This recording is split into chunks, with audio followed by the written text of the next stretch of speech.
again, welcome to another edition of Arts and Ideas. I'm Sue Swinand, and today we're over at the Worcester Center for Crafts, and my guest is ceramic artist and educator Tom O'Malley. And Tom, thanks for being here. It's a pleasure, Sue. Thanks for coming over. He's probably a familiar face to many of you because he is an award-winning, internationally exhibiting artist, and he's also been the director of the ceramics program at the Worcester Center for Crafts for 22 years 22 now. years. Not that we're counting. So that's got to be someone who we have a debt of gratitude for people in the central Massachusetts, well, the whole New England area. Well, thank you. A job well done. Well, thank you. It's been a pleasure, and it has flown by, and it's still going. So we're excited to be here today. And, yeah. Well, I saw in your reading over your website that you were actually interested in ceramics since you were in high school.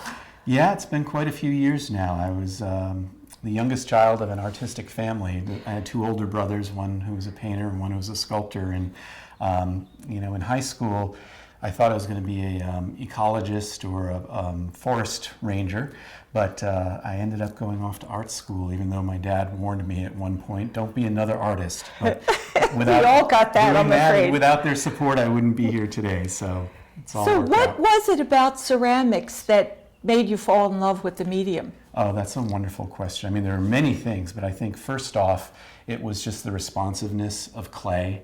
If you've ever held it in your hands, it responds to every touch. And there was just something very, very enticing about that. And the fact that it could remember that touch and take on the marks and tell a story has been of interest to me for a very long time. I always love the thing too with ceramics that there are always so many surprises involved. It's never boring because, well, probably fewer surprises for you. Well, we try when not you to have know. too many. We call them happy accidents when they go our way. Yeah. But it is a field of trial and error. Yeah. And certainly ceramic art is. And one of the beautiful things about clay is it can be forgiving, but it is a very, very process-orientated medium. And so there are many different stages and many different steps. A little bit of what we'll touch on this afternoon, but it's a really magical material in terms of going from plastic to stone-like. Yes. Yeah. It is a magical material. It just transforms into so many different stages. Wonderful. And it lets you play along. Now, you have your MFA from RISD, is that correct? Yes. And what was that? Well, it was interesting. When I was accepted into that program, Larry Bush called me up and he said, well, you went to an undergraduate school, Alfred University, where you happened to learn ceramics. You were at a ceramic school that happened to teach art, I should say. At RISD, you're at an art school that happens to teach ceramics. And so the exposure to the art world at large was wonderful. And the challenging aspects of being in a graduate program as a potter were also really, really interesting because most of my peers were working sculpturally. And so it really made me have to consider why I was doing what I was doing. Why you loved the pots. Why I love the pots, why I love the idea of utility and use. Useful objects. And objects that you can bring into your life and experience and interact with on a daily basis. Yeah. That's and an so interesting I haven't point. stopped thinking about that since. So the difference there away. being the ceramic sculpture is a fine art kind of separate field where you're making objects that are just to be observed, and your work, it's doing that same thing. It's to be appreciated aesthetically, but it's also functional. Right, and it taps into the long tradition of function. And that's why teaching at a craft school for 22 years has been marvelous as well, because the environment here and the culture here really supports the belief in making objects for use that are handmade using technologies that have been passed across the generations for thousands of years. Yeah. It's amazing. Let's look at some of these objects. Yeah. These are some of your works, right? Yes, they are. And so they're an assortment of pieces that I do. And one of the things that I've loved for a very long time is contrast. duality in life. We were talking earlier, it's a constant. And so one of the things that I like to play with, and I like in my studio, I like to kind of set things up that, whether you call it games or setting up the circumstances that something can happen. And so contrast for me is explored by using two different types of clay. And so a lot of my pots have porcelain, so this is a large porcelain jar, and then this very stone-like piece is actually stoneware that's been formed in a very different way than the jar itself. And so I like the qualities of both of those materials, and I like the tension that occurs and that sense of contrast that comes when you bring them together. Is stoneware always more rough and textural, or is that just my perception that porcelain is fine and thin and white? And well, stoneware it's a rougher clay to start with. Certainly, I've handled it in a way that's even exaggerating that and emphasizing that. The porcelain can be very, very fine. This is a porcelain cup. Well, let's show these together. Thrown to a lovely thinness. And then, there's a sensibility that comes to that's quite different than the mass and the roughness of so the that saucer. Edginess of having that fine, delicate bell-like top with that rugged, raggedy, rough bottom. There's a tension there and a beautiful aesthetic unity, I think, Absolutely. Even though they're so different. They're very different, but then I try to bring them together through the use of the kiln. Yes. And so I use my final firing is in a type of kiln that's known as a soda kiln. And that doesn't refer to Pepsi Cola. It's sodium carbonate that's put into the kiln at the end. And that creates a glassiness, and it takes and emphasizes edges. And so this is actually one glaze on this piece, but because it's been fired in the soda kiln, it's changing the color on the edge. So the soda firing makes it more glossy? Is that one way you could recognize soda-fired pieces? Yes. A glossy surface? It adds another coat I of see. glaze. I see. So this would have a soda firing? The whole thing was soda fired.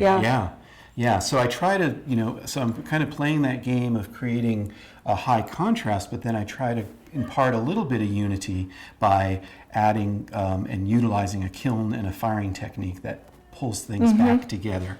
Isn't this beautifully surprising and lovely, the way the tiny little fine circle, and then this blah.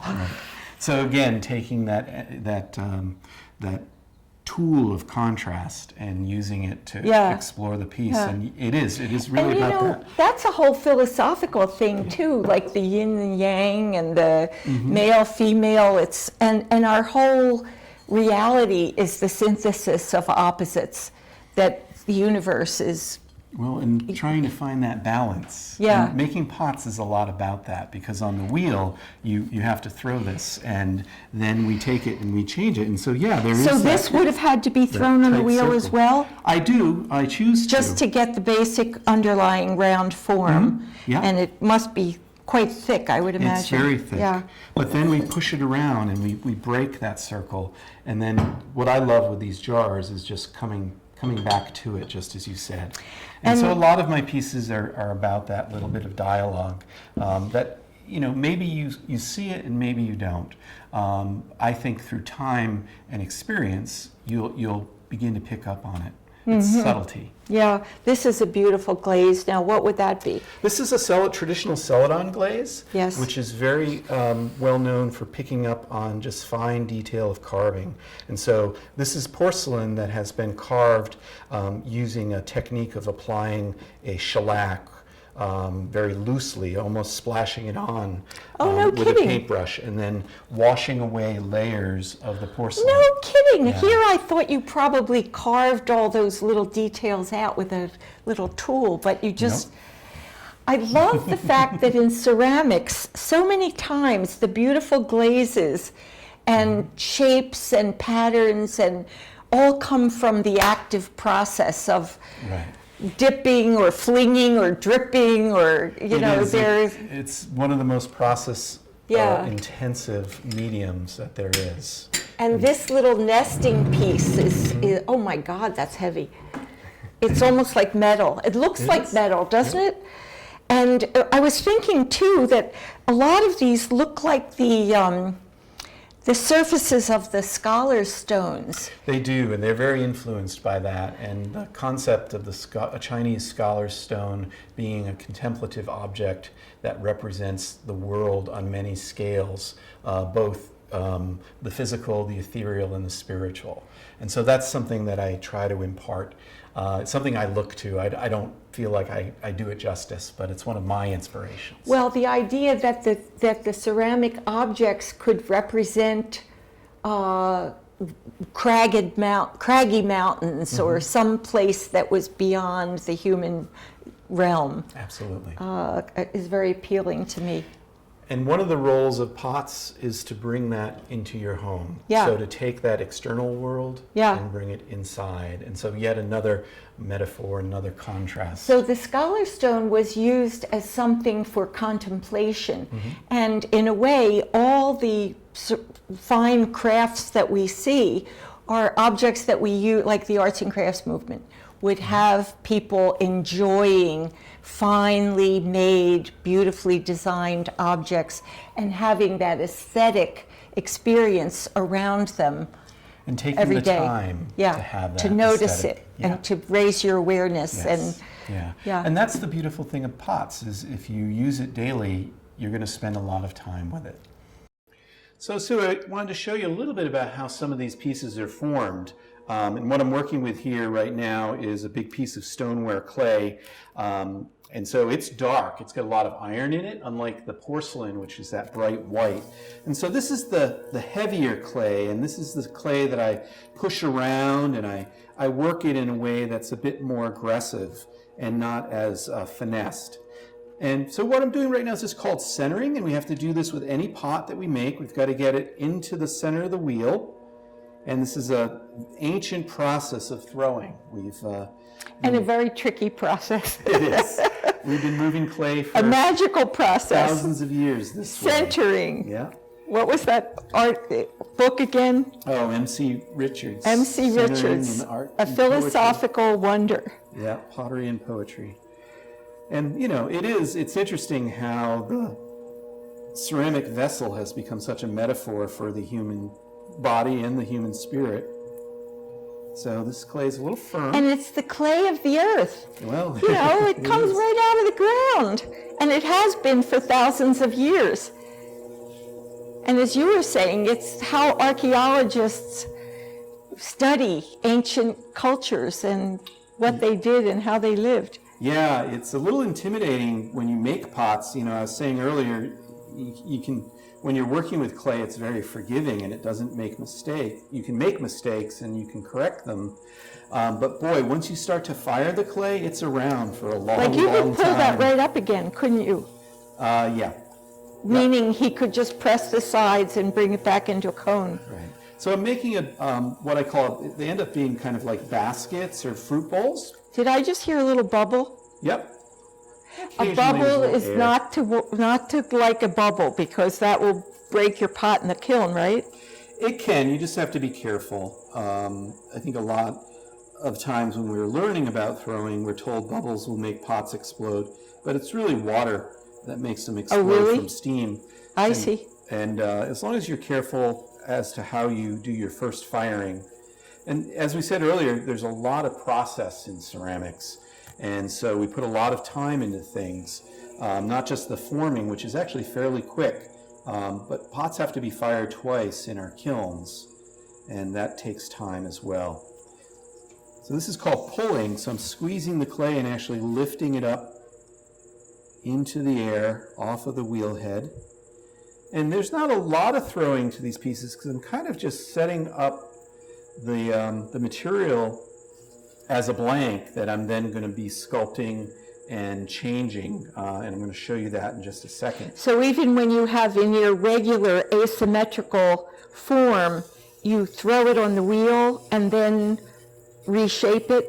Yes, the wheel is limited that to be able to pull clay and move it this way, you have to work on this axis. Symmetry. Yeah. But towards the end of your work, you can kind of push it off center. I'm going to do that in a second. But right now, everything's very symmetrical, and it's going to continue to be very symmetrical.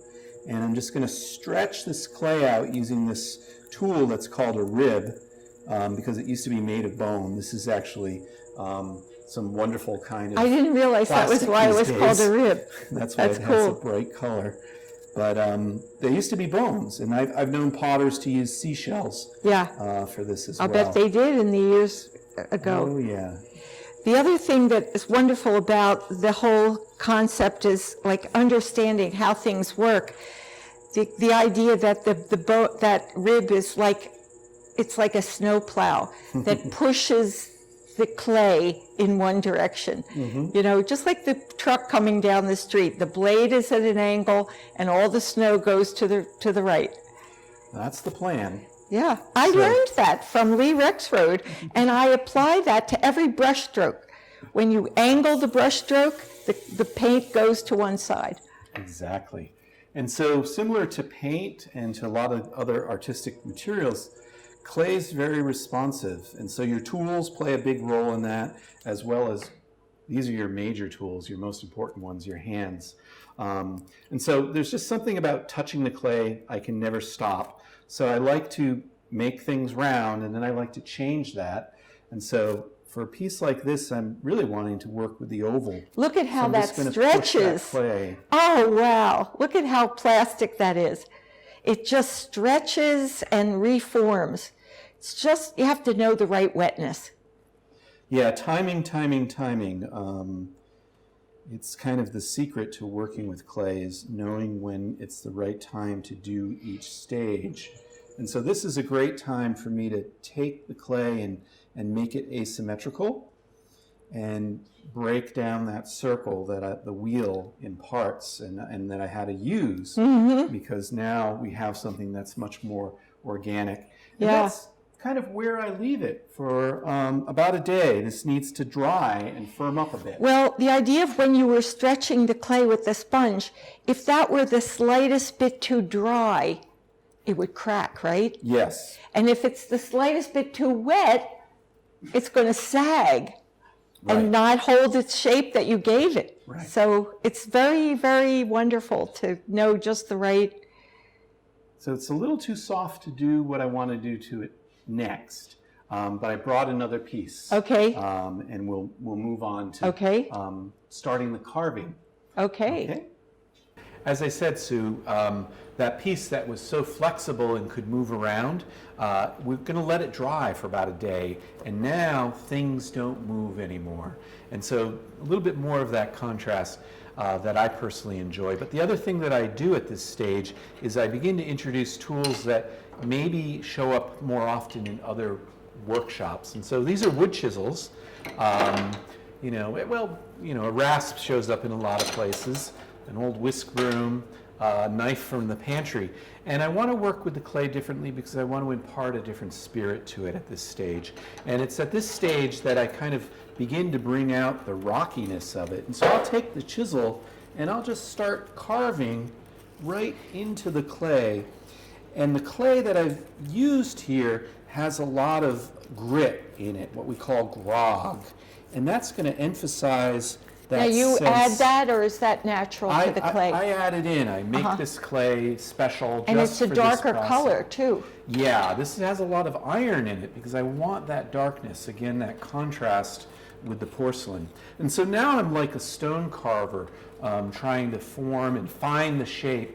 You know, I've created a blank, but I'm trying to find the shape in the rock. So obviously this is all very condensed. You know, these processes take time. I would carve on a piece like this for, an hour, maybe sometimes even 2 on a larger piece. And ultimately a sense of surface would develop. And this piece has been bisque fired, so it's lost that deep, rich color, and it's more of a pink right now, but that will all change again in the final firing. But you can see how the surface develops around the entire form, on the inside as well, and And in this case, I added some feet to make this more of a raised. And I envision this as a fruit bowl where you'd be presenting a lovely arrangement of fruit. And the color, similar to how a florist relates to a vase, the bowl here would be to present and show off that fruit. Now that piece has been fired once and is now bisque, is that correct? It is bisque, yes. So it's at this point safer. When it just dries, it can be very vulnerable, right? Yes. But after you fire it once, then it's strong.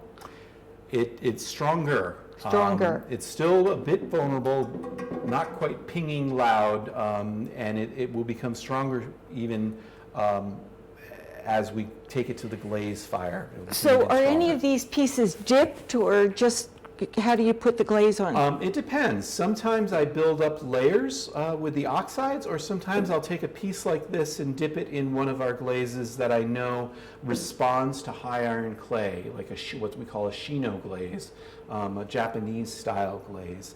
And then a piece like this, because I've worked so hard on the texture on the surface, I'm not going to let the glaze sit on the surface. I'll actually wash some of it away. So that you don't cover over all your little details. Exactly. Let it settle into the holes, but not cover uniformly.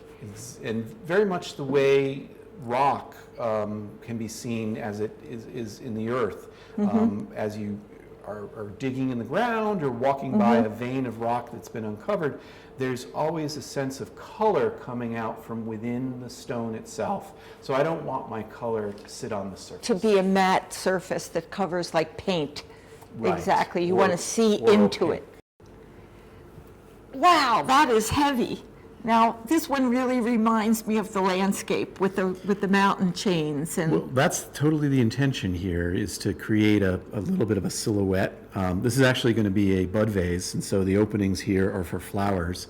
And so playing off of scale and, of course, that influence of the landscape. And so it should remind you of the And mountains. what could be more delicate as an opposition to this rough, rocky, craggy thing than the blossoms? That's my hope. Beautiful poetry to that. So these are all bisques at this stage. They've been fired once, and they're waiting for glaze. Okay. Yeah. Now, this is a really nice example of a figured piece that, a finished piece that uses the same idea of the rocky crag, but I love the way the two figures set into it. It reminded me of like a king and queen sitting on their mountaintop or their throne. The body of work where pairs are brought together or more than one porcelain element is brought together is very much about relationships. And so, these two are kind of regal in that image at least, but boy, if you turn them pointing in the other direction, they're a little unhappy with each other. So they're very expressive, and they do become kind of a metaphor for our own personalities. And the way they sit into the landscape. Oh, this one is so beautiful with the blue glaze. What's this one called? That's the Sky Blue Sake set, and it is inspired also by mountain ranges and that sense of being in the mountains, surrounded by the beautiful sky, but also these upcropping hills that are just filling your peripheral as you look out onto them. It's also like the mother and children, though, those bulbous, round, fecund kind of forms.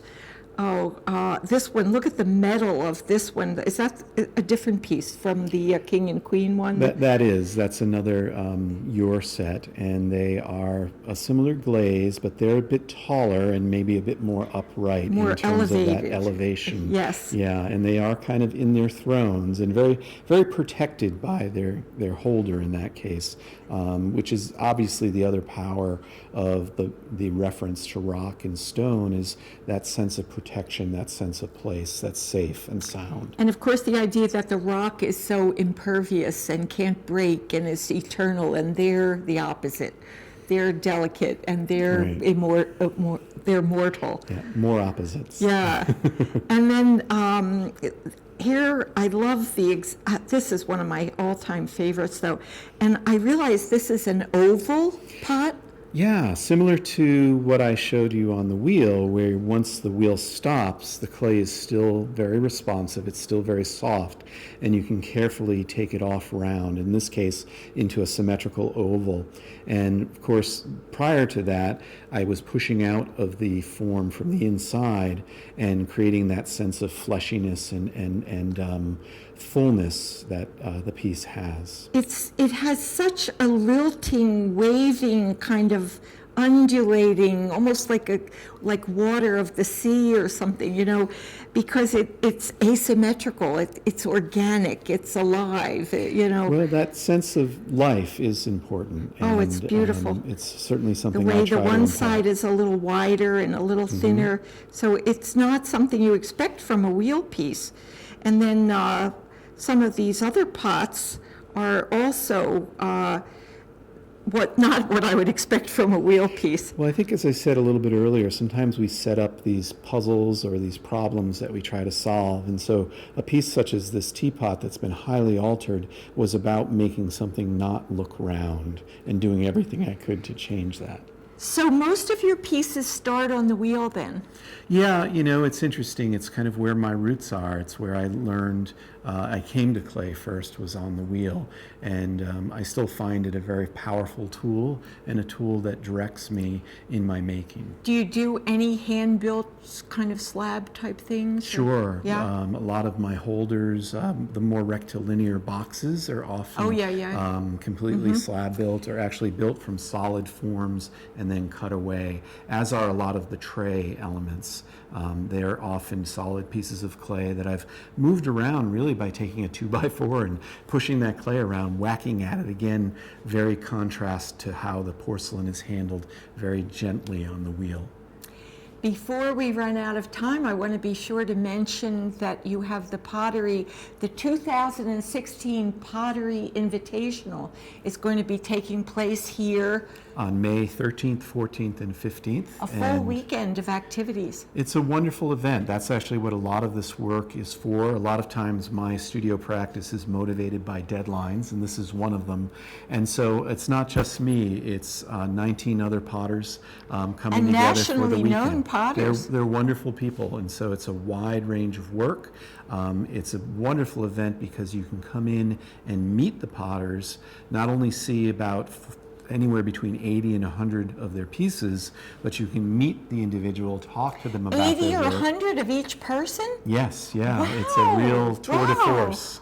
And it takes over the whole building. And not only do we have the potters showing their work, we have food stylists talking about why they would choose a pot and why they would use it in a certain way. We have a floral stylist, Sarah Ribeiro, doing the same thing with flowers. And we, because we want to help people understand how you live with pots. Yes. That they can come into your life not just as an aesthetic or beautiful object, but something that you And something to enhance your life. every day. Enhance your life.